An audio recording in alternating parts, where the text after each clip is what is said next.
आजचं बजेट हे युवकांपासून सर्वसामान्य व्यक्तींपर्यंतचं बजेट आहे. उदय सामंत यांचं वक्तव्य. आजचं बजेट हे युवकांपासून सर्वसामान्य व्यक्तीपर्यंतचं बजेट होतं. शेतकरी उद्योजकांचं बजेट होतं. उद्योग नगरी देशभरात करण्याचा निर्णय देखील केंद्र सरकारने घेतलाय. 3 महिन्यापूर्वी महाराष्ट्र राज्याच्या उद्योग विभागाकडे प्रेझेंटेशन केंद्र सरकारने मागवले होतं आणि तशीच्या तशी योजना देशभरामध्ये लागू केली जाते. याचं अर्थ उद्योग विभाग अतिशय व्यवस्थित दिशेने काम करत आहे. यांच्यावर केंद्र शासनाने देखील शिक्कामोर्तब केलाय. महाराष्ट्रासाठी देखील अनेक उपाययोजना या अर्थसंकल्पातून केल्यात. हे देशाचं बजेट आहे आणि त्यात महाराष्ट्र नक्कीच आहे. महिन्यापूर्वी महाराष्ट्र राज्याच्या उद्योग विभागाला हे प्रेझेंटेशन केंद्र शासनानं मागितलेलं होतं आणि आज तशाचे तशी योजना ही देशभरामध्ये लागू केली जाते. याचा अर्थ उद्योग विभाग अतिशय व्यवस्थित दिशेनं काम करतं आहे. याच्यावर केंद्र शासनाने देखील शिक्कामोर्तब केलेला आहे. महाराष्ट्र दृष्टिकोनातून आपण काय होतं, महाराष्ट्रासाठी देखील अनेक उपाययोजना या अर्थसंकल्पामध्ये केलेल्या आहेत. हे देशाचं बजेट आहे आणि त्याच्यामध्ये महाराष्ट्र नक्कीच आहे.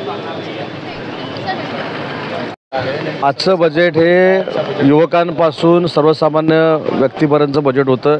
शेतकऱ्यांचं बजेट होतं.